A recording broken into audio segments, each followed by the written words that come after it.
Picture this: a world where towering temples were built not just to gods, but to goddesses, where names like Isis, Athena, and Kali weren't just whispered in reverence, but roared in celebration. These were the divine women who shaped civilizations, whose stories filled the night skies with constellations of their power. But something shifted. Over centuries, their altars crumbled, their tales were rewritten, and their influence faded into the shadows of history. Why? What happened to these once unshakable figures of worship? And what does their disappearance tell us about the societies that erased them? Myths aren't just stories, they're mirrors. They reflect who we are, what we fear, and most importantly, who holds power. When goddesses vanish from the Pantheon, it's not just a change in folklore, it's a seismic shift in culture itself. This isn't just about ancient temples or forgotten prayers. It's about how societies reshape their own narratives to fit new hierarchies. Think about it: when a civilization transitions from worshipping a mother goddess to a warrior god, what does that say about its values? About who gets to lead, who gets to speak, and who gets remembered. These myths are like buried blueprints, revealing the hidden architecture of power. And the decline of goddesses isn't some distant relic. It echoes in today's conversations about gender, authority, and even whose stories get told in history books. So let's embark on a journey through dusty scrolls and shattered statues, across civilizations that rose and fell. We'll piece together the clues left behind: a faded mural here, a rewritten hymn there. We'll see how the rise of empires, the clash of cultures, and even the slow grind of everyday life chipped away at the divine feminine. And by the end, you'll never look at mythology or history the same way again. Because when goddesses disappear, it's never just about them, it's about us. Long before written history, when humans first pressed their hands to cave walls and shaped clay into figures, they carved the sacred feminine into existence. Take the Venus of Willendorf, that small limestone figure with exaggerated curves, crafted over 25,000 years ago. She wasn't just art, she was a prayer. A testament to a time when the divine was wrapped in the shape of a woman, her body a symbol of abundance, creation, and the earth itself. Across Europe, similar figurines have been unearthed, their forms echoing one unifying message: life begins and flows through the feminine. These early societies didn't just worship goddesses, they lived by their rhythms. In Neolithic villages, where survival depended on the cycles of crops and herds, the sacred feminine wasn't abstract. She was the soil, the harvest, the womb of both field and family. Archaeologist Marija Gimbutas called this era Old Europe, a world where settlements were built around temples to goddesses of birth and rebirth, where death was seen as just another turn in the great spiral of life. Unlike the warrior gods that would later dominate, these deities weren't conquerors. They were nurturers, weavers of the very fabric of existence. But here's what's fascinating. As humans shifted from foraging to farming, the goddess didn't vanish, she evolved. In places like Çatalhöyük, one of the world's first cities, murals show women giving birth alongside bulls, blending fertility with raw power. The Mesopotamian goddess Inanna ruled love and war, her duality reflecting a world where life and death were intertwined. Yet slowly, as empires rose and hierarchies hardened, the sacred feminine began to fracture. The same societies that once carved her image into temple walls started recasting her as consort, as mother, but rarely as sovereign. This shift wasn't accidental. When bronze swords clashed and kingdoms formed, power wasn't just spiritual, it was political. The gods who rode chariots and hurled thunderbolts mirrored the kings who claimed their authority from heaven. And so the goddesses who once stood alone found themselves demoted, their stories rewritten to fit new world orders, but their whispers never fully disappeared. From the grain fields of Sumer to the olive groves of Greece, the old reverence lingered, hidden in rituals, buried in hymns, waiting to be unearthed. In the fertile crescent of Mesopotamia, where the Tigris and Euphrates rivers carved the cradle of civilization, Inanna reigned supreme. She wasn't just a goddess, she was a force. The Queen of Heaven, clad in lion pelts, wielded both the scepter of kingship and the weapons of war. Her hymn, the exaltation of Inanna, proclaims her dominion. She stirs confusion and chaos against those who are disobedient to her, speeding carnage and inciting the devastating flood. This was no passive deity. Inanna presided over love and fertility, yes, but also battle and political power. Her emblem, the eight-pointed star, blazed across seals and temples, a reminder that her authority stretched from the heavens to the underworld. Her most famous myth, the descent of Inanna, reads like a metaphor for her own cultural eclipse. When she ventures into the realm of her sister Ereshkigal, Inanna is stripped of her symbols of power, her crown, her lapis beads, her measuring rod, and hung lifeless on a hook. Though she eventually resurrects, the tale foreshadows a darker reality. As Sumerian city-states grew into empires, gods like Enlil and later Marduk ascended, their narratives were written to justify centralized kingship.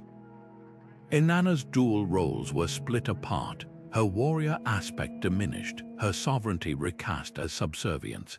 The same goddess who once chose kings in the sacred marriage ritual became merely the beloved of Marduk in Babylonian texts. This erosion wasn't just theological, it mirrored societal upheaval. Early Sumerian inheritance often passed through mothers, with temple priestesses managing vast estates. But as conquest demanded standing armies, patrilineal systems took root. Legal tablets from showed daughters gradually excluded from property rights, while hymns began praising kings as shepherds of their people, a role once reserved for goddesses. Even Inanna's sacred city, Uruk, eventually built its grandest ziggurat not to her, but to Anu, the sky god, yet traces of her former glory lingered. Assyrian queens invoked Inanna's name in coronation rites, and her symbols surfaced in the iconography of Ishtar, her later incarnation. Across the Mediterranean, similar patterns unfolded. The Canaanite Anat, the Egyptian Hathor, even the Greek Aphrodite all carried fragments of her legacy. Their stories softened or sidelined as male-dominated pantheons took hold. The silencing of goddesses was never total, but like Inanna's star, their light dimmed as new constellations of power aligned the heavens. Now let's travel to the banks of the Nile, where the goddess Isis once stood as the very embodiment of divine power. In the earliest Egyptian texts, she wasn't just a consort or mother, she was the throne itself, the living seat of kingship. Her name, Aset, literally meant seat of power, and pharaohs derived their legitimacy through her. Temple carvings show her wrapping her wings around rulers, not as a subordinate, but as the source of their authority. The pyramid texts, some of the oldest religious writings in the world, declare her mastery over life and death. Isis speaks and the sun obeys. But over centuries, something shifted. As Egypt unified under strong central rule, the solar god Ra ascended, followed by Osiris, the lord of the underworld. Isis's story was rewritten, no longer the sovereign, but the grieving widow, the devoted mother piecing together Osiris's body. Her magic, once a cosmic force, became a tool to serve male gods. In the coffin texts, she's suddenly pleading with Ra for mercy, a far cry from the deity who once commanded the heavens. Even her most famous temple at Philae, built late in Egyptian history, emphasizes her role as wife of Osiris first, her independent divinity second. Yet Isis refused to fade entirely. While state religion sidelined her, her cult thrived in the shadows. The mystery rites at Philae promised initiates resurrection, mirroring Osiris's rebirth but centering her as the agent of salvation. When Greek conquerors arrived, they didn't discard her. They merged her with Demeter and Aphrodite, spreading her worship across the Mediterranean. Roman emperors like Hadrian built temples to her as Isis Pantheon, the all-goddess. It's a paradox. The more Egypt's political elite diminished her, the more the marginalized women, foreigners, slaves, clung to her as a symbol of resilience. Hathor's story follows a similar arc. Once the Golden One, goddess of joy, music, and the distant sky, she was gradually absorbed into Ra's mythology as his eye, a weaponized aspect of his power. By the New Kingdom, hymns that once praised her celestial cows now described her as Ra's daughter, her autonomy diluted. The political undertones are unmistakable. As pharaohs consolidated power, they mirrored this celestial hierarchy, divine order reflecting earthly rule. What's striking is how these shifts parallel Egypt's own transformation. Early dynastic queens like Nephthotep wielded significant influence, their names etched alongside kings. But by the time of the Middle Kingdom, royal women were rarely depicted as co-rulers. The title, God's Wife of Ammon, once held by powerful priestesses, became an honorary role for princesses. The erosion of goddesses wasn't just theological. It was a celestial blueprint for a society centralizing authority in the hands of men. Yet the Mediterranean would carry Isis's legacy forward. From the shores of Egypt to the forums of Rome, her image, a woman enthroned, cradling Horus, became a silent protest against the very systems that sought to diminish her. Even as empires rose and fell, the mother goddess whispered through the ages, her story a reminder that power, once given, is never truly surrendered. Athena stands as one of Greek mythology's most striking contradictions, the goddess of wisdom, strategy, and justice, yet eternally bound to the will of Zeus. Born not from a mother but from her father's skull, she embodies a paradox, revered for her intellect, yet stripped of the autonomy that defined earlier earth goddesses like Gaia. In Hesiod's Theogony, the cosmic order is clear. Gaia, the primordial earth mother, is gradually displaced by Zeus and the Olympians, her power fractured as the Pantheon becomes a divine patriarchy. Athena's very origin mirrors this shift. She springs forth fully armored, a daughter with no mother, her existence framed entirely by male authority. Her myths reinforce this tension. Take the story of her attempted rape by Hephaestus. As the legend goes, Hephaestus, driven by lust, chases Athena, only to spill his seed on her thigh. She wipes it away in disgust, and where it falls, the earth gives birth to Erychthonius, a child Athena adopts but whose origin story is steeped in violence. This isn't just a tale of divine misbehavior, it's a metaphor. Athena, the virgin goddess, cannot escape the patriarchal structures that seek to claim her body and authority. Even her virginity, often praised as a mark of purity, becomes a cage, a denial of the generative power that earlier goddesses like Gaia or Re wielded freely. Athena's role in Athens deepens the irony. The city that bore her name, that erected the Parthenon in her honor, barred real women from public life. Athenian democracy, celebrated as a cradle of civilization, excluded women from voting, philosophy, and politics. Athena's own priestesses held ceremonial roles, but true power rested with men. Her wisdom was invoked in battle, yet the women of Athens remained confined to the domestic sphere, their voices silenced in the agora where her name was shouted in reverence. The goddess who guided heroes like Odysseus couldn't protect mortal women from becoming pawns in the same myths that celebrated her. Compare her to the pre-Olympian goddesses, and the contrast is stark. Gaia, who birthed the Titans without consort, represented an untamed, sovereign feminine force. The Furies, ancient deities of vengeance, answered to no one, until Athena, in Aeschylus's Orsteia, brokers their submission to the new Olympian order.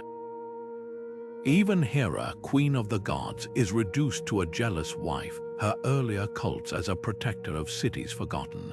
The Olympian Pantheon didn't erase goddesses, it domesticated them, slotting them into roles that mirrored the mortal world's hierarchies. When Rome adopted Greek myths, the dilution continued. Athena became Minerva, still wise, but further sanitized, a patron of crafts rather than strategy. Her edges softened to fit Roman ideals. The fierce protector of heroes was recast as a gentler figure, her warrior aspect downplayed, yet traces of her older power lingered. In the Aeneid, she's the force that destroys Troy, her wrath unchecked by Jupiter. Even diminished, the goddess of wisdom couldn't be fully tamed. The story of Athena isn't just about one goddess, it's about how cultures rewrite divine femininity to fit new social orders. She's a relic of a time when goddesses ruled, reshaped to serve a world where gods held the throne. And in her contradictions, we see the uneasy bargain patriarchy offers women: influence but never sovereignty, respect but never true power. Rome's goddesses tell a story of slow, deliberate erasure, not with dramatic clashes but with quiet reinvention. Take Venus, who began as a humble Italian goddess of gardens and spring, her name whispered in prayers for fertile vines.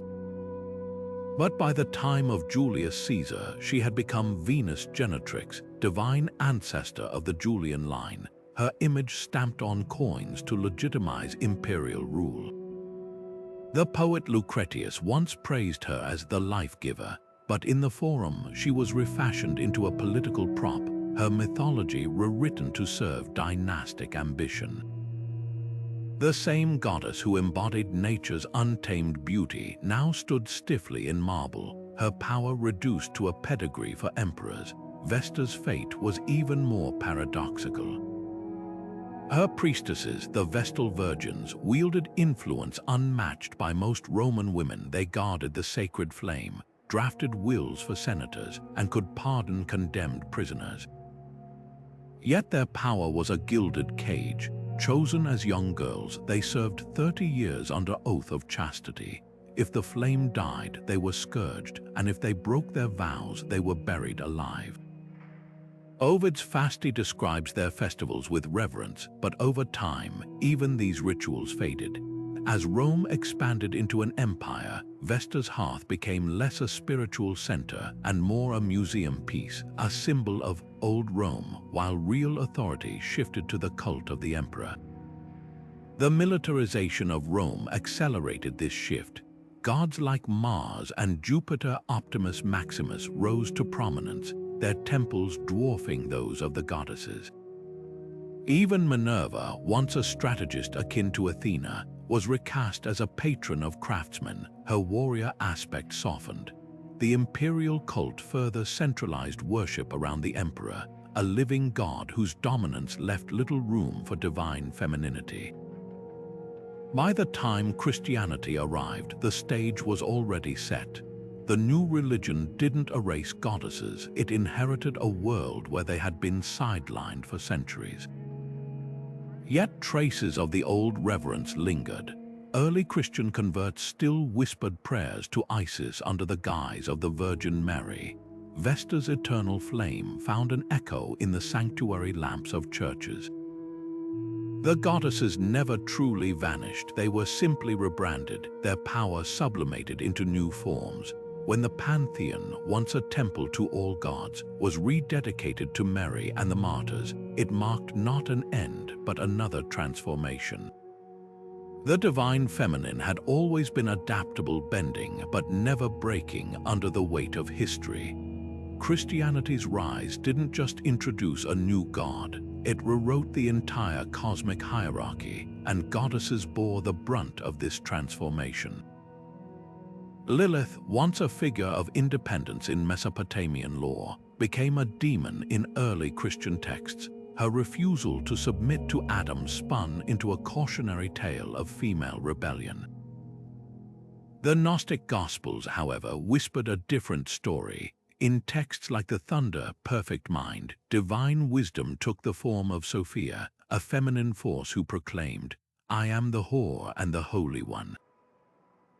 These were radical ideas, portraits of the sacred feminine that echoed older traditions. But by the 4th century, as orthodoxy solidified, these texts were branded heresy, buried in desert caves to be forgotten for over 1,000 years. The Church Fathers wielded their pens like weapons. Saint Augustine condemned the false goddesses of Rome, while Tertullian called the pagan deities demons in disguise. Yet even as they vilified these figures, Christianity absorbed their essence. The Virgin Mary, declared Theotokos God-bearer at the Council of Ephesus in 431, wasn't just a theological compromise. She was a concession to the millions who still longed for a mother goddess. Ephesus itself had been home to Artemis's grand temple, where processions once honored her as Queen of Heaven. Now Mary stood in her place, her divinity carefully contained within the rigid bounds of motherhood and purity. But this erasure wasn't seamless. Across Europe, whispers of the old goddesses persisted. Brigid, the Celtic fire deity, became Saint Brigid of Kildare, her sacred wells and flames rebranded as Christian miracles. In Mexico, the Aztec Tonantzin, Our Mother, merged with the Virgin of Guadalupe, her shrine on Tepeyac Hill drawing pilgrims just as it had before the Spanish conquest. These weren't mere syncretisms, they were acts of quiet resistance, ways of preserving the sacred feminine under a new name. Indigenous cultures pushed back even more fiercely. The Lakota revered white buffalo calf woman, her teachings of balance surviving colonization. In West Africa, Yoruba traditions kept alive Orishas like Oshun, goddess of rivers and love, despite the transatlantic slave trade's brutality. The divine feminine couldn't be extinguished, only forced underground, where she waited like a seed beneath winter soil. What's striking is how these patterns mirror earlier shifts. The same strategies used to diminish Inanna or Athena were repurposed by Christianity. Demote, demonize, or domesticate. The playbook was centuries old, yet every time the goddess was buried, she resurfaced, her face changing but her power undimmed.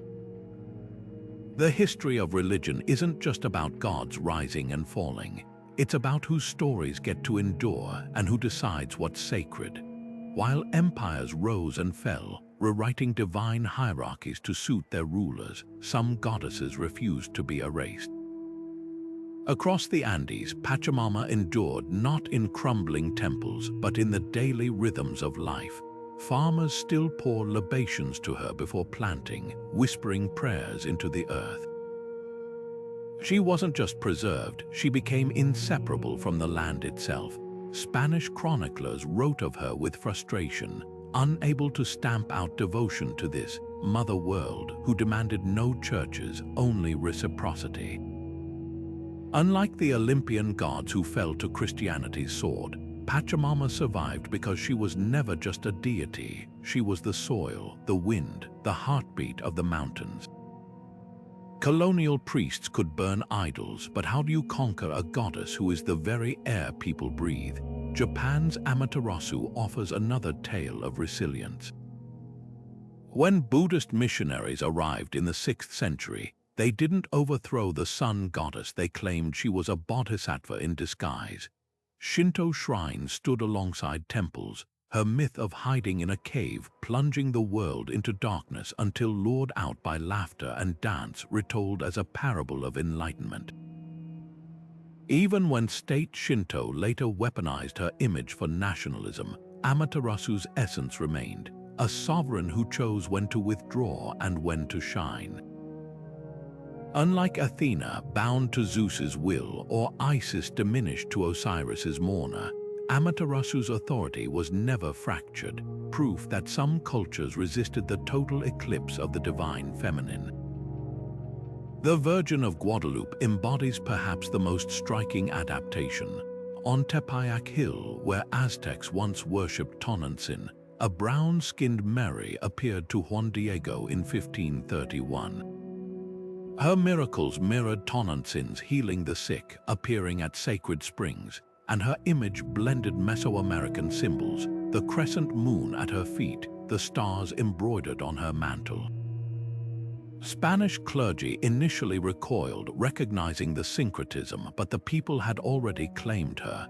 This wasn't surrender, it was reinvention. The goddess didn't vanish, she put on new robes, her Nahuatl name whispered beneath the hallelujahs. Compare this to Europe's pagan goddesses, and the contrast is stark. The Celtic Brigid became a saint, but her fire festivals were sanitized into Candlemas. The Slavic Makosh, once a spinner of fate, was reduced to folk tales about Saint Paraskeva. Forced conversion left little room for negotiation. These deities were either demonized or domesticated. Yet indigenous cultures, from the Quechua to the Yoruba, often wielded syncretism as resistance. When enslaved Africans sang to Yamaya aboard slave ships, they hid her in the Virgin Mary's guise. In Haiti, Urzuli's love and wrath lived on in the Vodou LWA. What does this divergence reveal? Perhaps that goddesses survived not through supremacy, but through fluidity.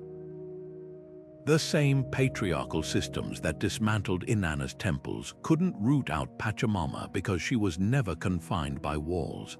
Amaterasu endured because her people saw divinity as a spectrum, not a hierarchy. And Guadalupe Tonantzin proved that even conquest could become a conversation. These stories aren't just about spirituality, they're about cultural DNA, the unbroken threads that connect ancient reverence to modern resilience. When goddesses adapt, they do more than persist. They prove that some forms of power can't be carved away, only transformed. The witch trials of early modern Europe weren't just about superstition. They were the final, violent chapter in a millennia-long campaign to sever humanity from its reverence for the sacred feminine. Consider the Malleus Maleficarum, that infamous 15th century witch-hunting manual which declared, "All witchcraft comes from carnal lust, which is in women insatiable." The text didn't just condemn magic, it pathologized female knowledge itself, branding midwives, herbalists, and healers as threats to the social order. These were the last inheritors of an ancient lineage, women who remembered the old ways, who knew which herbs eased childbirth or how to commune with spirits. Their persecution wasn't random, it was systemic, a purge of living connections to pre-Christian goddess traditions. In villages where grandmothers once whispered prayers to Freya or Diana, fear now twisted their wisdom into heresy. The very skills that had made them respected easing pain, reading the stars, interpreting dreams became proof of demonic pacts. Church records from Germany's Bamberg trials describe accused witches being asked, "Who taught you to heal?" As if knowledge itself were contraband. Historians estimate that between 40,000 and 100,000 people, 80% of them women, were executed during the craze. This wasn't just misogyny, it was spiritual colonization, the final erasure of a world where the divine could wear a woman's face. The timing is telling. The witch hunts peaked alongside the Protestant Reformation and Catholic Counter-Reformation, when religious institutions were battling for control. What better way to cement male-dominated theology than by annihilating the last vestiges of feminine spiritual authority? In England, cunning women who'd once been tolerated were suddenly denounced as servants of Satan. In France, the same church that had demonized pagan goddesses now burned their mortal counterparts. Even the tools of their trade became sinister. A midwife's birthing stool became a witch's seat. her herb garden a devil's pharmacy, yet traces of the old reverence bled through the terror. Some accused witches spoke of a white goddess who appeared in their visions, a figure scholars now link to pre-Christian deities like Holder, the Germanic protector of women and children. In Sicily, the Benandanti, a secret society of folk healers, claimed to battle witches in dream journeys, preserving fragments of ancient shamanic rites. The church might have won the battle, but the war for cultural memory wasn't so easily settled. Today, archaeologists sifting through witch trial records find startling patterns. Many accused women lived near ancient sacred springs or megaliths, places once dedicated to goddesses like Brigid or Suli's Minerva. Their so-called Sabbaths often coincided with old fertility festivals. The Witch's Cauldron, a distant echo of the Celtic Ceridwen's magical vessel, even the broomstick, that iconic witch's prop, may descend from staffs carried by priestesses of Freya, who swept sacred spaces clean of malevolent forces. What does this mean for us now, as modern movements reclaim these histories from feminist spirituality to eco-paganism? We're not just reviving myths. We're piecing together a fractured lineage, one that links medieval wise women to Neolithic earth mothers. The goddess never truly disappeared. She went underground, surviving in folk tales, in the secret names of healing plants, in the stubborn human longing for a divinity that looks like all of us. When we rediscover her today, we're not inventing something new, we're remembering what was stolen. And in that remembering, we reclaim more than just stories. We reclaim power. By the 19th century, as factories roared and empires sprawled, something unexpected stirred a quiet revolution in how women saw their own past. Feminist pioneers like Matilda Jocelyn Gage didn't just demand voting rights, they unearthed forgotten goddesses, wielding them as weapons against the patriarchy. In her groundbreaking book Woman, Church and State, Gage exposed how Christianity had systematically erased feminine divinity, arguing that prehistoric societies revered women as the first gods. She wasn't working in a vacuum. Across the Atlantic, suffragettes marched with medallions of Athena pinned to their lapels, her owl-eyed wisdom a silent rebuke to those who claimed women lacked intellect. Even the militant Women's Social and Political Union in England adopted Diana the Huntress as their emblem, her bow drawn, her gaze unyielding, a stark contrast to the docile Victorian ideal. Elizabeth Cady Stanton took the battle to scripture itself. Her Woman's Bible, published in 1895, dissected how male translators had twisted sacred texts to subordinate women. Why worship a god who ordains your servitude? She challenged. Stanton spotlighted pre-Christian goddesses like Asherah, once worshipped alongside Yahweh, as evidence of a stolen heritage. These weren't just academic exercises. When suffragettes staged protests, they often invoked Artemis of Ephesus, whose many-breasted statue symbolized abundance and female autonomy. The message was clear: if women had once been worshipped, they could surely be trusted to vote. This revival wasn't purely symbolic. Early anthropologists like Johann Jakob Bockhofen fueled the fire with studies of ancient matriarchies. His Mutterrecht Mother Rite, though flawed by modern standards, offered tantalizing evidence that societies like the Lycians had traced lineage through mothers. Suddenly, goddess worship wasn't myth, it was historical precedent. Feminists seized on these findings, framing patriarchy as a temporary aberration, not an inevitability.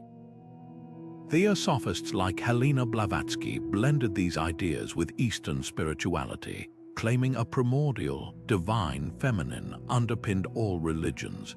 By the 20th century, this intellectual ferment blossomed into full-fledged feminist spirituality. Archaeologist Marija Gimbutas would later document Neolithic goddess cultures, while writers like Merlin Stone asked when God was a woman. The movement had come full circle, from suffragettes quoting Athena to radical feminists crafting rituals to Isis. What began as a rhetorical strategy became a spiritual revolution, proving that when goddesses return, they don't just change prayers, they change power. The 1970s didn't just bring disco and bell-bottoms, it sparked a spiritual uprising. Women across America and Europe were dusting off ancient myths, not as relics but as blueprints for liberation. At the forefront stood Marija Gimbutas, the Lithuanian-American archaeologist whose excavations in Old Europe unearthed thousands of goddess figurines. Her controversial book, The Goddesses and Gods of Old Europe, painted a vivid picture: Neolithic villages where women shaped pottery, led rituals, and worshipped a divine feminine that mirrored their own creative power.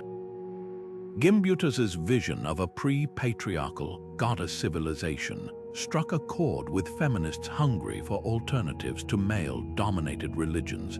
This wasn't just academic, it was alive.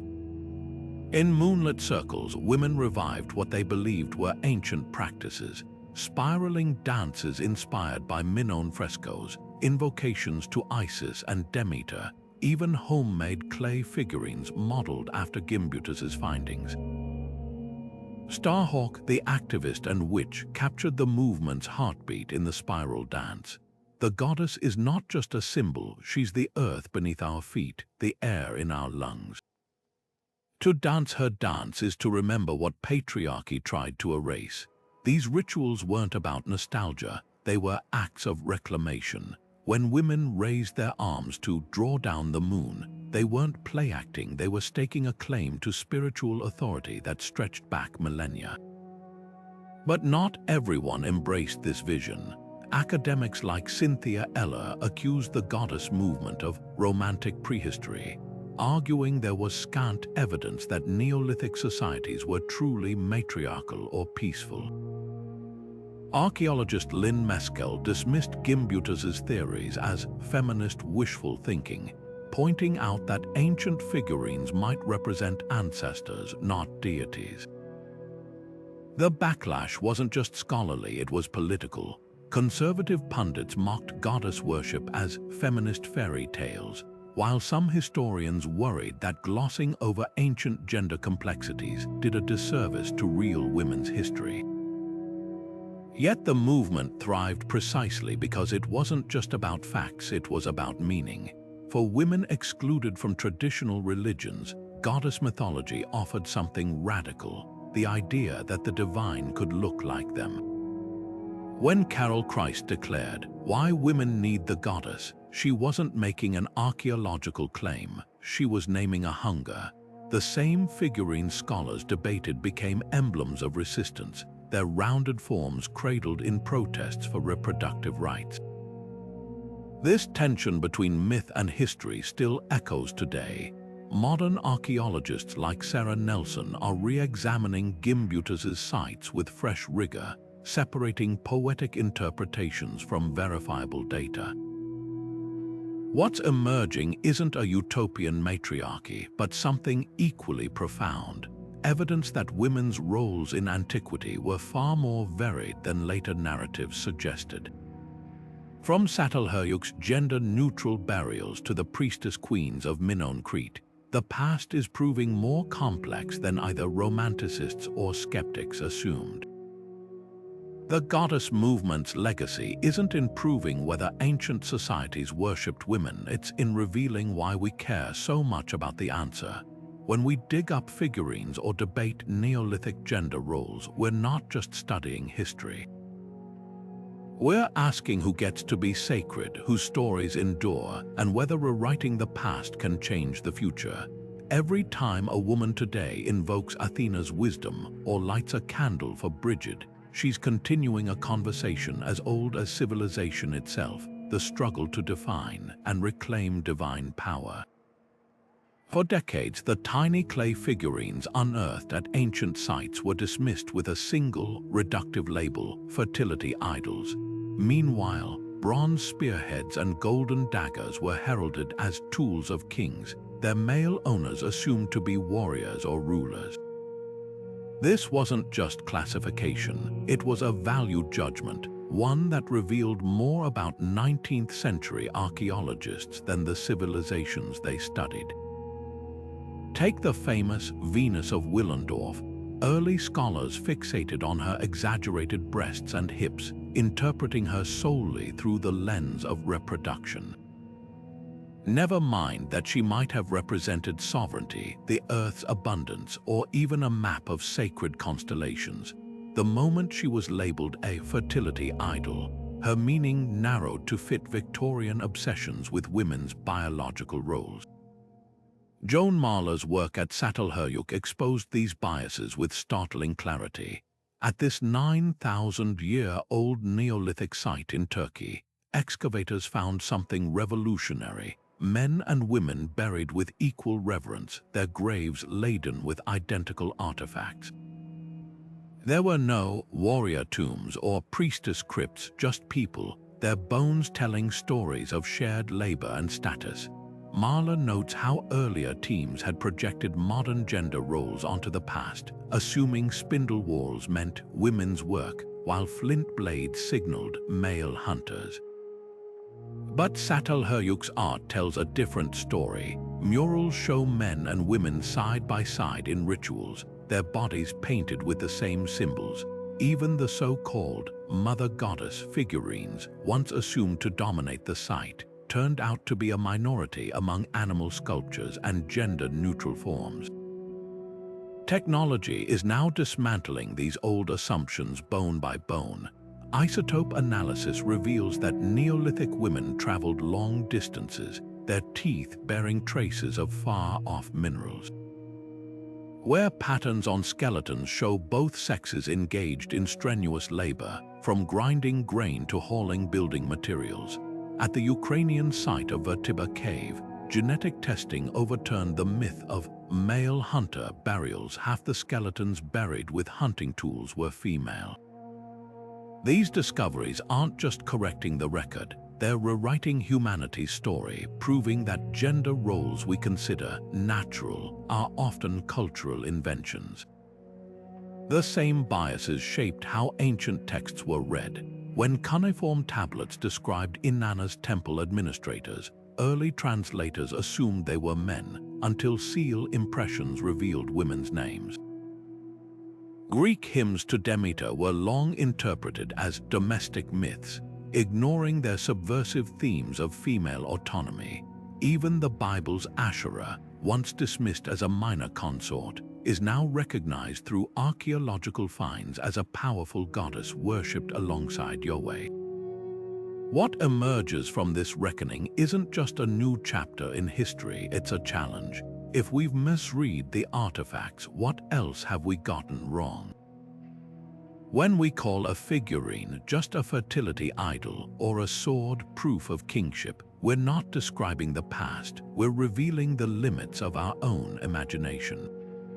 The silent clay and rusted metal have more to say, if we're willing to listen. Modern literature has become a battleground for reclaiming goddess narratives, with authors wielding pens like ancient priestesses once held sacred staffs. Take Marion Zimmer Bradley's The Mists of Avalon, which flips Arthurian legend on its head by telling the tale through Morgaine's eyes. Here, the Lady of the Lake isn't a mysterious side character, she's the architect of destiny, her magic woven into the very fabric of Britain's fate.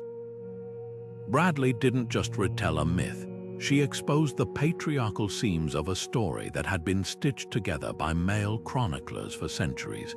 By centering the women, Morgan Le Fay as a druid priestess, Guinevere as a political pawn fighting for agency, the novel forces readers to question who gets to shape history and why.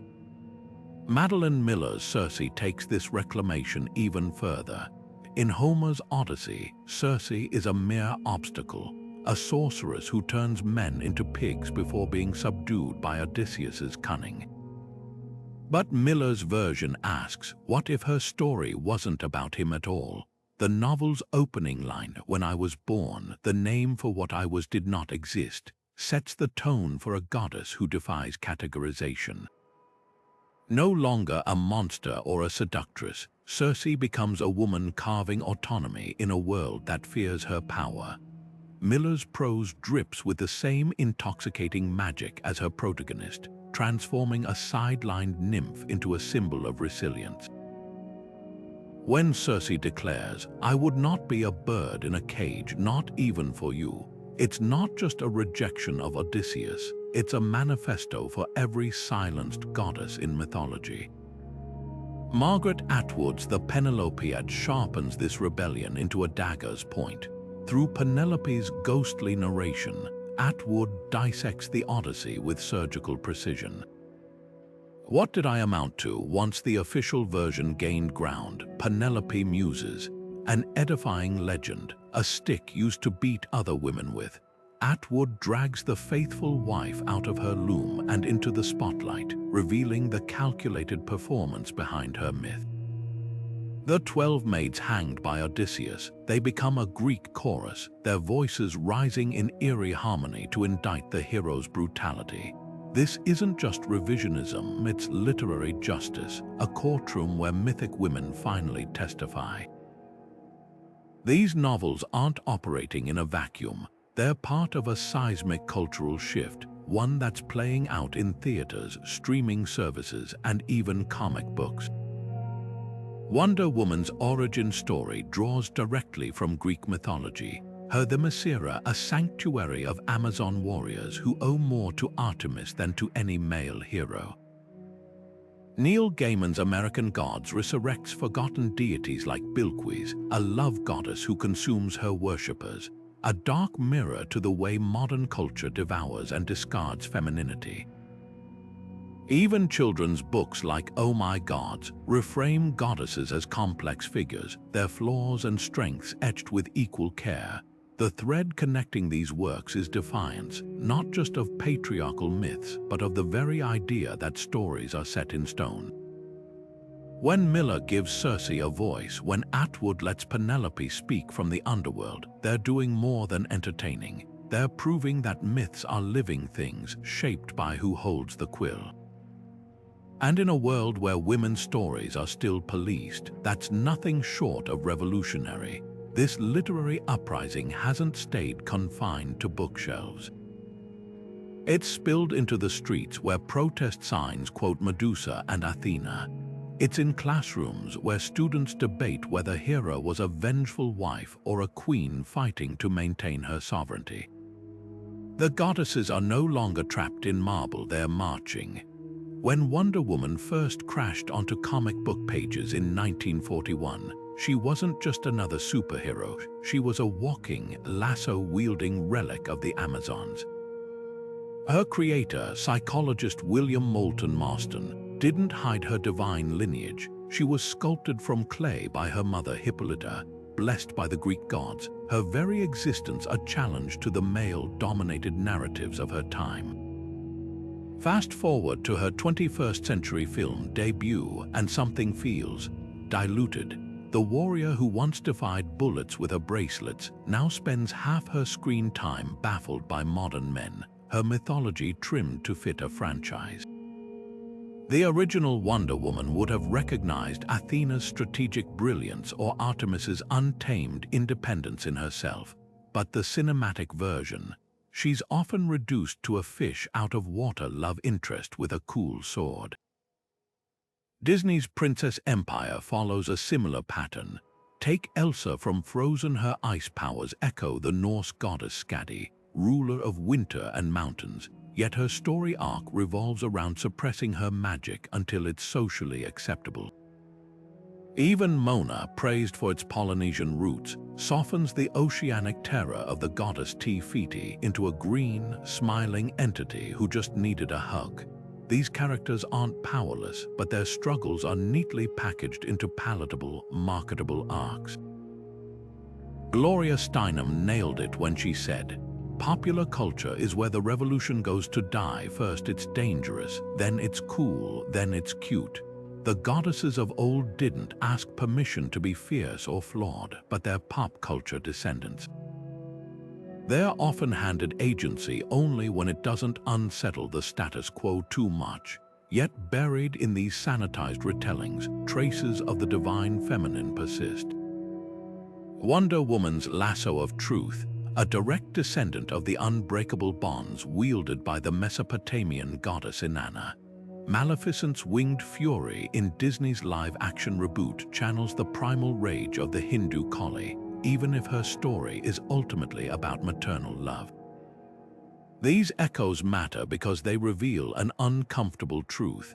Even when goddesses are repackaged for mass consumption, their power can't be fully contained.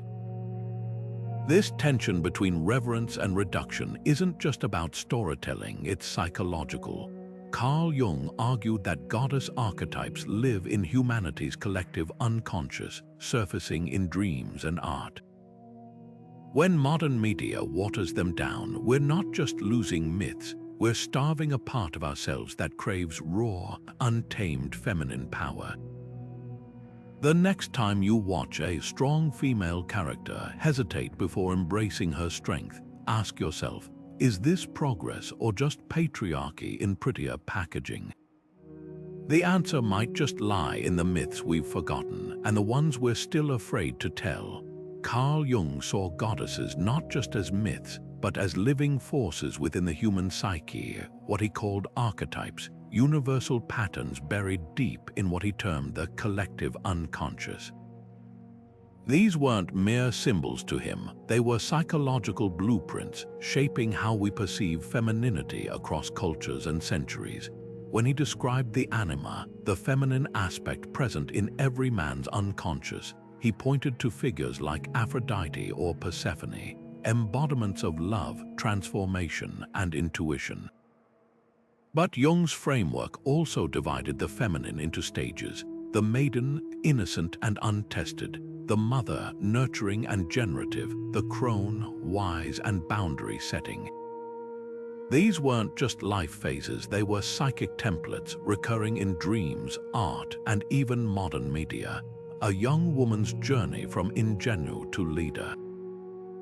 That's the maiden stepping into her power, a middle-aged CEO balancing authority with mentorship, the mother archetype in action, the elder activist demanding justice. The crone's unflinching voice, yet feminist scholars have long bristled at Jung's boxes. Thinkers like Clarissa Pinkola Estes argued that reducing the divine feminine to a triad risks freezing women in time, as if their worth hinges on fertility or utility. The maiden mother crone model, while poetic, can feel like another set of expectations, another way to police women's roles. Why must a woman's power be tied to her reproductive status? Why must age be framed as decline rather than accumulation? Even the crone, revered in theory, is often sidelined in practice, her wisdom dismissed as out of touch. Jung's archetypes, for all their insight, still reflected the biases of his era, a time when gender was seen as binary and divinity was neatly split into masculine and feminine poles. The tension here is revealing. Jung gave us a language to name the goddess within, but that language itself carries baggage. When modern therapists invoke these archetypes, they often strip them of cultural context, ignoring how Kali's fierceness or Oshun's sensuality resist Eurocentric interpretations. The collective unconscious might be universal, but its expressions are anything but. A black woman dreaming of Yamaya, the Yoruba ocean goddess, isn't just accessing an archetype, she's reclaiming a lineage colonialism tried to erase. This isn't just academic. Archetypes shape politics. Consider how nations personify themselves as goddesses. France's Marion, sword in hand. America's Columbia, draped in stars. These aren't neutral symbols, they're attempts to harness the sacred feminine for state power. Marion began as a revolutionary icon, but by the Napoleonic era, her image was softened, her strength diluted into maternal virtue. The same pattern repeats in statues of justice, blindfolded and impartial, yet often wielded to uphold systems that punish the marginalized. Goddess imagery, even when secularized, is never innocent. It's a battleground, a mirror reflecting who gets to embody power and who must kneel before it. Jung's Archetypes opened a door, but walking through it requires asking whose goddess we're invoking and who benefits from her myth. The psyche might be universal, but liberation is always local. Goddess imagery has long been weaponized by nations, her face stamped on coins, her form cast in bronze towering over city squares, her name invoked to sanctify wars. Take Marianne, the bonnet-clad embodiment of France. When Eugene de Lacroix painted her bare-breasted and storming the barricades in liberty leading the people, she was revolutionary, her stride fearless. Yet by the time her likeness was carved into government buildings, her rebellious edge had been sanded down. The same woman who once brandished a musket now stood demurely, her robes neatly draped, her gaze softened into maternal benevolence.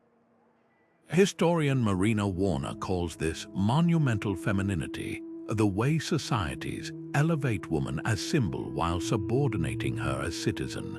The goddess on the pedestal isn't meant to speak, she's meant to be spoken for.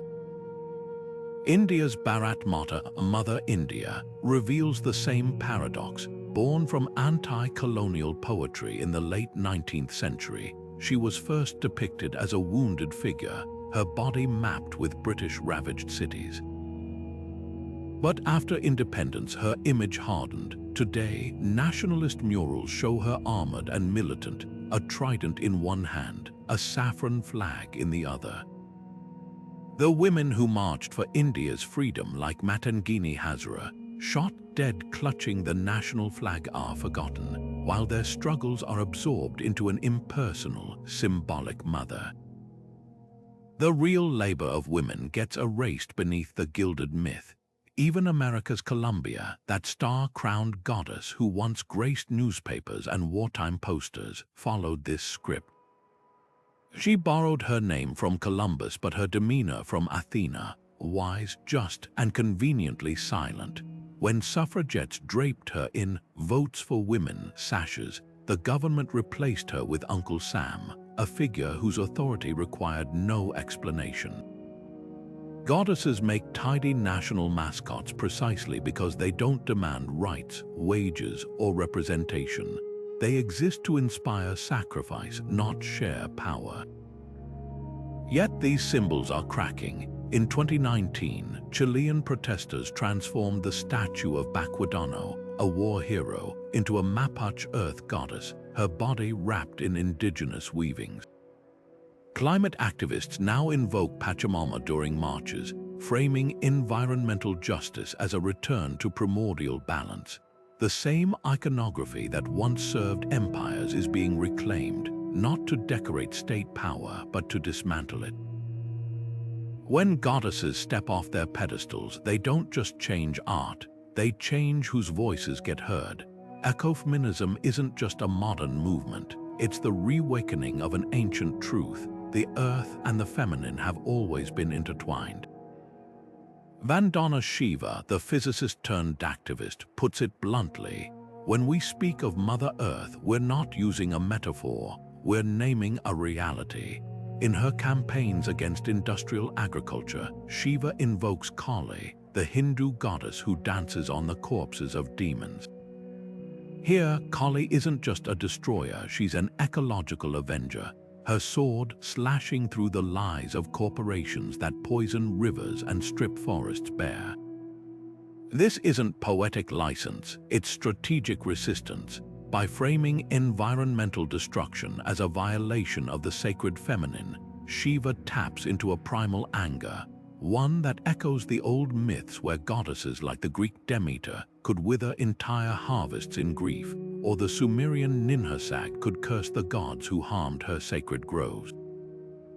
Ryan Eisler's The Chalice and the Blade traces this connection even further back. She argues that Neolithic societies worshipped earth goddesses not out of superstition, but because they saw nature and the feminine as partners, not property. In Çatalhöyük's murals, women harvest grain alongside leopards, their cooperation a far cry from today's extraction economy. Isler calls these partnership societies cultures that valued balance over domination. Contrast that with modern corporations slapping green leaves on toxic products and calling it sustainability. The term greenwashing doesn't even begin to capture the irony. The same systems that bulldozed sacred groves now sell spa days packaged in plastic, invoking Gaia while draining her veins of oil. But the goddess revival has a shadow side. When spiritual ecofeminism drifts into essentialism claiming women are naturally closer to nature, it risks boxing women into the same old roles: nurturers, healers, selfless caretakers. The Bolivian Calitas, indigenous women fighting mining companies, know this trap well.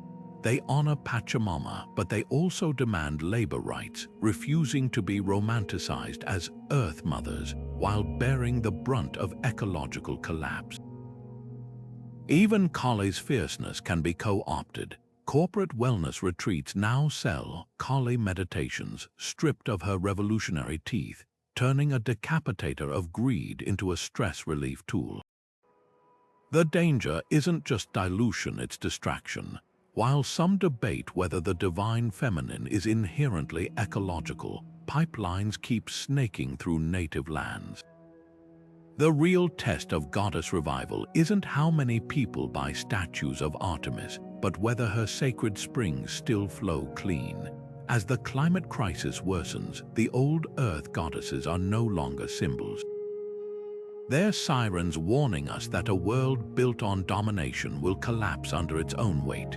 The question is, will we listen before it's too late? Walk into any trendy yoga studio and you'll find her, the goddess. She's printed on leggings, dangling from crystal necklaces, stamped onto reusable water bottles. Kali's fierce visage glares from tank tops meant for power yoga, while Lakshmi's gold-adorned silhouette decorates prosperity candles. At first glance, this seems like celebration, a revival of divine femininity, but peel back the glitter and a darker pattern emerges, the sacred reduced to a sales pitch. What happens when goddesses become branding tools, stripped of their stories and sold as spiritual accessories? Take the Goddess Rise meditation app, which promises to unlock your inner Aphrodite for just $14 a month. Its pastel-colored icons reduce complex deities to one-word archetypes: warrior, lover, nurturer, missing the blood on Kali's sword, the grief in Isis's wings, the rage in Anat's battle cries. Scholar Leela Moore calls this spiritual capitalism, the packaging of ancient power into bite-sized, marketable traits. The result, a sanitized feminism that demands nothing more of its devotees than a credit card swipe. Even the term sacred feminine has been hollowed out, slapped onto everything from perfumes to Pilates classes. Its original meaning, a challenge to patriarchal divinity, faded like ink on a mass-produced prayer flag. The jewelry industry might be the worst offender. Navajo scholar Adrian Keene has documented how corporations mass-produce goddess rings stamped with Taino symbols or spirit bracelets, mimicking Maori designs, all while the indigenous communities who birthed these sacred motifs fight for basic land rights. In 2019, the Hopi Nation sued a French company for selling Katsina goddess pendants, calling it the commodification of our ancestors' breath. Yet the shelves of spiritual boutiques remain stocked with similar trinkets, their tags boasting vague, tribal vibes without naming, let alone compensating, the cultures they plunder. This isn't just about credit, it's about context. When a white wellness influencer posts a tantric goddess retreat in Bali, complete with appropriated Hindu rituals, she's not honoring Shakti, she's performing spiritual tourism. Anthropologist Kelsey Leonard notes how goddess branding often cherry-picks the most palatable elements of a tradition while ignoring its living practitioners. Think of the way yoga studios omit the philosophy of selfless service, or how smudge kits sell white sage, a plant some native communities can no longer access due to overharvesting. The message is clear: the sacred is up for grabs as long as it's profitable. Academia is pushing back. Columbia University's Goddess Studies project tracks how indigenous symbols are divorced from their roots, while theologian Christina Cleveland critiques the white goddess industrial complex, the way Eurocentric spirituality flattens diverse traditions into a single, consumable aesthetic. Even the Dalai Lama has warned against McMindfulness, the dilution of ancient practices into stress relief gimmicks. Yet the machine grinds on, turning rituals into Instagram trends and deities into decor. Perhaps the greatest irony: many of these goddesses were once rebels themselves. Kali beheaded corrupt rulers, Medusa defied Athena, the Morrigan prophesied the fall of kings. Now their images hang meekly on keychains, their revolutionary fire extinguished by capitalism's cool embrace. To wear a goddess is not inherently wrong, but to reduce her to a logo, to profit from her symbolism while ignoring her people, is to repeat the very erasure this movement claims to fight. The divine feminine deserves more than a hashtag. She demands dignity. The academic world has never been a quiet temple of consensus, especially when it comes to goddess worship. Joseph Campbell, the mythologist who brought comparative religion to living rooms with the power of myth, painted goddess cultures as universal, cyclical reflections of nature's rhythms. To him, these societies were harmonious, their deities embodying the earth's fertile, nurturing essence. But feminist scholars like Marija Gimbutas fired back, arguing that Campbell's vision romanticized the past, glossing over evidence of real political power wielded by women in Neolithic societies. The divide wasn't just academic, it was ideological. Campbell's framework suggested goddess worship was inherently peaceful, while Gimbutas insisted it was revolutionary, a challenge to patriarchy's very roots. Camille Paglia threw gasoline on the debate with her signature provocation. In Sexual Persony, she dismissed the idea of prehistoric matriarchies as feminist wish fulfillment, arguing that goddess worship wasn't about equality, but about channeling female reproductive power into ritual. The Great Mother was feared, not emancipated, Paglia wrote, pointing to artifacts showing goddesses flanked by sacrificial scenes. Her critics accused her of cherry-picking evidence, but the core question lingered: was goddess worship ever truly egalitarian, or just another system where biology dictated destiny? The answer might lie in the gaps between artifacts and interpretation. Take Çatalhöyük's famous seated goddess figurine. Some scholars see her as proof of female authority, her throne-like chair echoing later male rulers' iconography. Others note she's surrounded by bull imagery, suggesting a partnership or competition between feminine and masculine symbols. Even the language we use skews the debate. The term fertility idol implies a narrow biological role, while sovereign deity projects modern political concepts onto the past. This linguistic tug-of-war reveals a deeper truth. How we label the divine feminine shapes how we understand history. When archaeologists call a figurine Venus, they invoke Roman beauty standards, call her Earth Mother, and suddenly she's an ecological emblem. The words aren't neutral, they carry the weight of centuries of bias.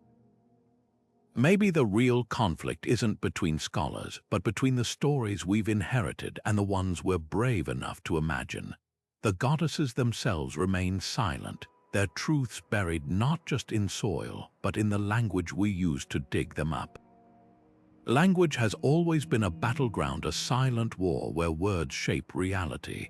and myths hide in plain sight within our everyday speech. Consider the term hysteria, derived from the Greek hystera, meaning womb.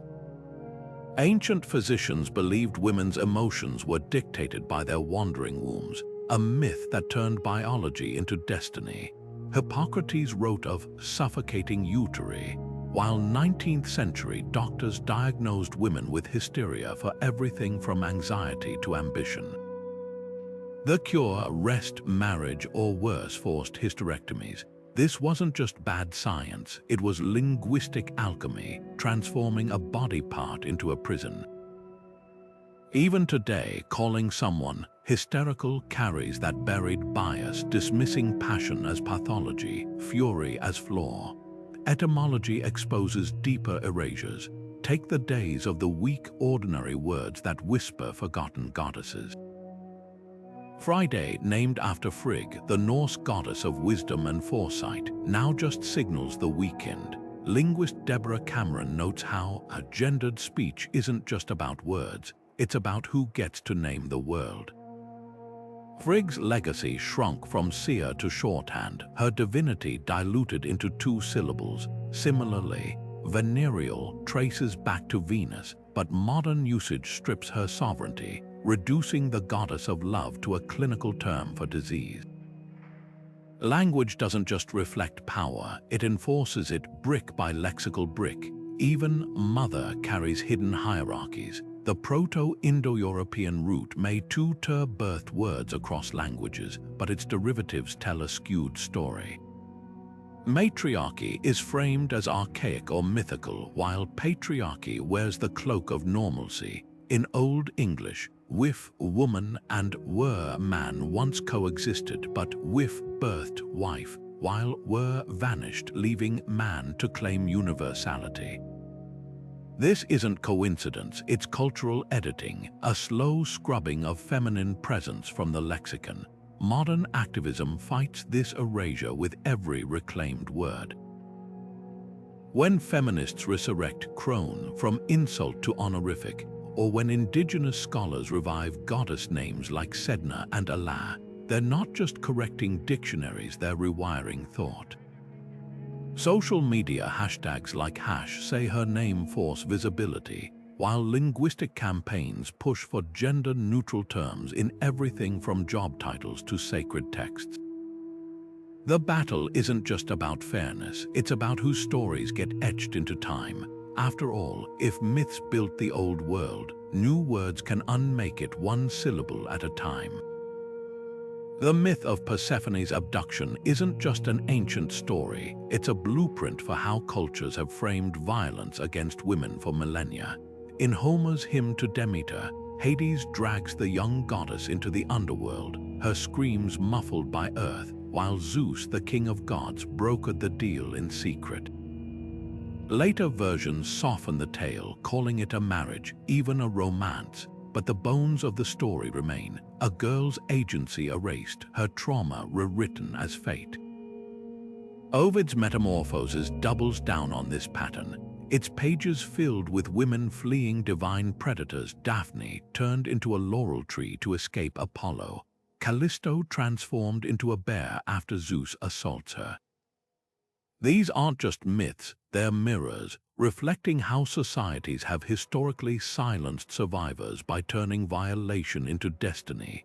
Tarana Burke's #MeToo movement cracked open these ancient silences. When she coined the phrase in 2006, she wasn't just creating a hashtag, she was resurrecting a tradition of truth-telling as old as the goddesses themselves. Like Demeter raging through the world to reclaim her daughter, Burke's work exposed how systems protect predators while burying victims under euphemisms. Parallels are uncanny. Just as Persephone's story was repackaged as a sacred marriage, modern survivors face narratives that recast their pain. It was a misunderstanding. He didn't mean it.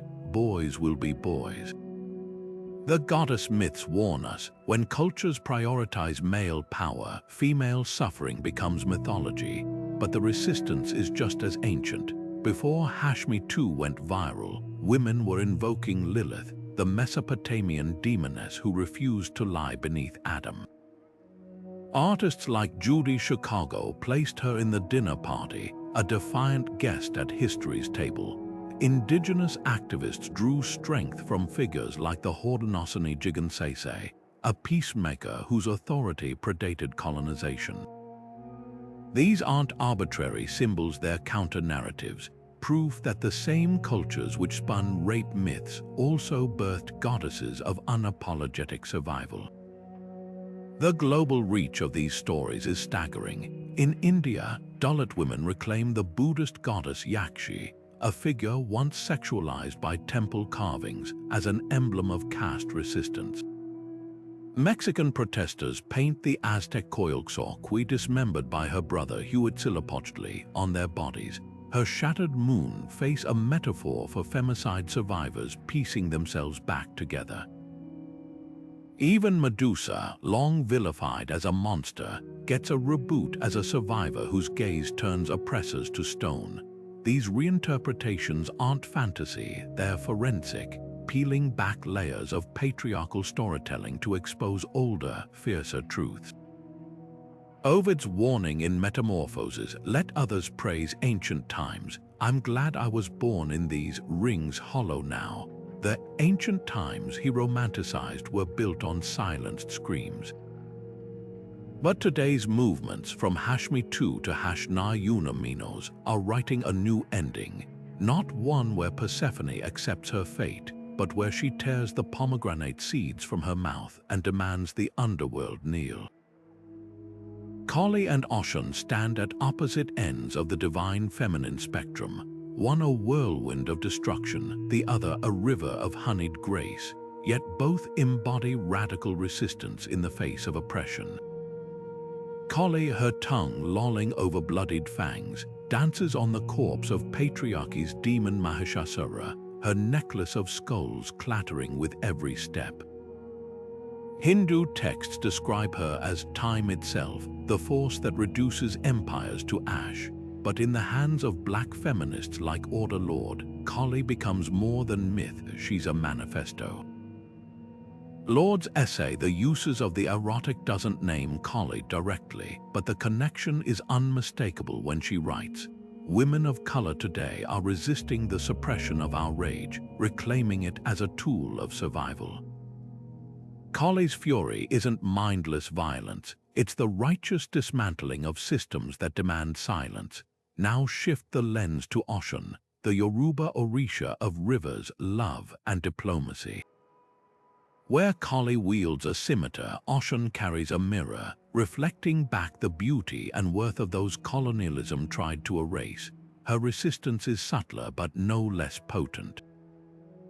In the diaspora, enslaved Yoruba women whispered her name while enduring the Middle Passage, her golden waters a promise that their humanity couldn't be drowned.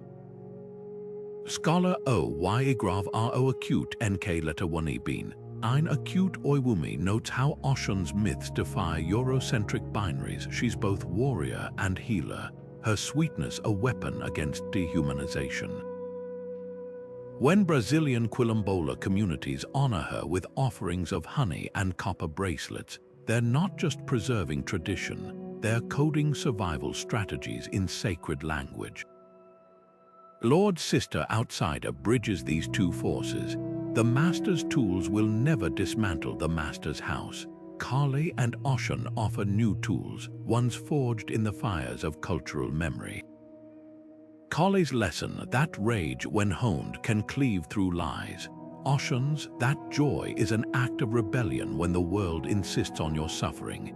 These goddesses aren't relics, they're blueprints for futures where power isn't borrowed but reclaimed. Imagine a world where leadership isn't modeled on Zeus's thunderbolts but on Oshun's currents, fluid, life-giving, and impossible to cage. Or justice that doesn't mirror Athena's cold impartiality but Kali's relentless clarity, leaving no root of oppression unexcised. The future isn't written in stone, it's woven in the stories we choose to resurrect. From the Ganges to the Mississippi, from Lagos to Brooklyn, the goddesses are rising, not as untouchable idols but as mirrors. What they show us is simple: the power to remake the world was never lost. It was just waiting to be called by its true name. The digital age hasn't just transformed how we communicate, it's rewriting the very fabric of myth. Across screens and servers, ancient goddesses are being reborn in memes, avatars, and viral hashtags. Take #DigitalKali, where artists reimagine the Hindu destroyer goddess with glowing circuit board tattoos, her sword replaced by a crackling energy blade. These aren't just aesthetic mashups, they're acts of reclamation, proving that divinity evolves with the tools of its time. When a Bangalore-based collective projects Kali onto skyscrapers as a holographic protest against gender violence, her pixelated roar echoes through streets once lined with her stone temples. The message is clear: goddesses don't vanish, they migrate. Artificial intelligence, often framed as a disruptor of tradition, is becoming an unlikely archivist of the sacred feminine. Researchers at the University of Kerala now use machine learning to reconstruct fragmented hymns to the goddess Bhagavati, piecing together verses from palm leaf manuscripts too delicate to handle. In Brazil, AI voice clones preserve the songs of candomblé priestesses, ensuring that the cadence of Orisha invocations outlasts their human vessels. But this tech-driven preservation sparks fierce debates. When a chatbot trained on Yoruba folklore was asked to channel Oshun's wisdom, traditionalists bristled. Can algorithms capture the heat of a living goddess, or do they flatten her into data? Futurist Jason Silva argues we're entering an era of cyber-spirituality, where the divine isn't lost to the digital, it's amplified by it. Yet the tension remains: can ones and zeros hold the weight of centuries of devotion? Online communities are answering with a resounding yes. Discord servers dedicated to Hecate buzz with real-time rituals, witches sharing augmented reality sigils that glow when viewed through phone screens. TikTok's #Gaia challenge has teens stitching clips of forest cleanups with edits of the Earth goddess nodding approval. Even video games, once dismissed as spiritual wastelands, are becoming mythic playgrounds. In Assassin's Creed Valhalla, players encounter the Morrigan not as a static NPC, but as a shape-shifting force who adapts her dialogue based on their choices. Narrative designer Darby McDevitt explains, "We didn't want goddesses as lore dumps. They had to feel like they'd hacked the game itself. This digital renaissance isn't without its shadows." Corporations slap goddess aesthetics on wellness apps while their algorithms exploit user data, a paradox reminiscent of temple idols plated in gold while priests hoard offerings.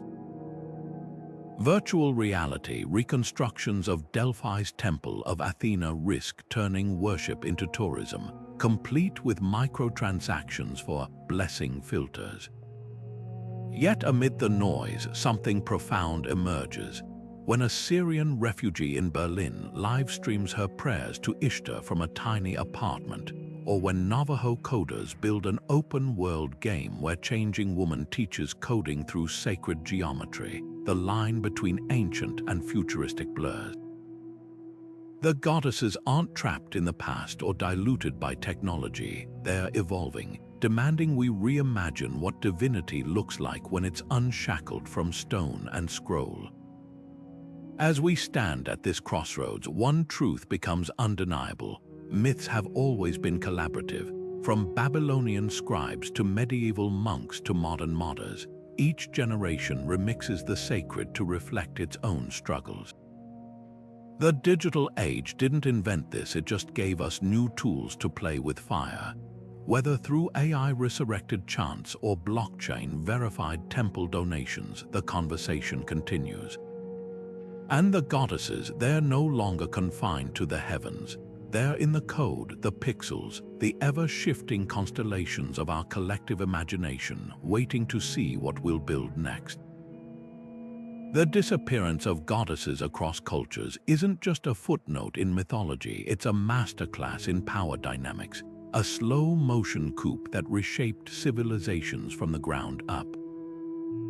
Think about it, when Inanna's temples were rededicated to Marduk, when Athena's wisdom became subordinate to Zeus's thunder, when Isis was recast as a mourning wife rather than a sovereign queen, these weren't random edits to divine lore. They were deliberate rewrites, celestial propaganda meant to mirror and justify the hierarchies forming on Earth. The demotion of goddesses didn't happen in a vacuum. It marched in lockstep with the rise of standing armies, the codification of patrilineal inheritance, the silencing of priestesses who once managed sacred granaries and healing rites. These myths were never just stories, they were the psychological scaffolding of empires. But here's the twist, the goddesses were never truly gone. Like seeds beneath frozen soil, their stories survived, sometimes in fragments, sometimes in disguise. The Virgin Mary cradling Jesus echoes Isis holding Horus. The Morrigan's cause still haunt Irish folktales as the banshees wail. Pachamama's name is whispered in Andean protests against mining corporations. These aren't coincidences, they're proof of cultural memory, a stubborn refusal to let the sacred feminine be fully erased. Even in the most patriarchal traditions, the goddess lingers at the edges. In the Celtic Brigid, sanctified as a saint. In the Yoruba Orishas, worshipped under Catholic veneers during slavery. In the way modern protesters paint Medusa's face on signs demanding justice for survivors. Reclaiming these stories isn't about nostalgia for some imagined matriarchal golden age. It's about recognizing that mythology is a battleground where power is either reinforced or resisted. When we retell Athena's myth to highlight her strategic brilliance rather than her loyalty to Zeus, when we remember Kali as the slayer of demons rather than a mere destroyer, we're doing more than correcting the record. We're challenging the very systems that made her diminishment necessary in the first place.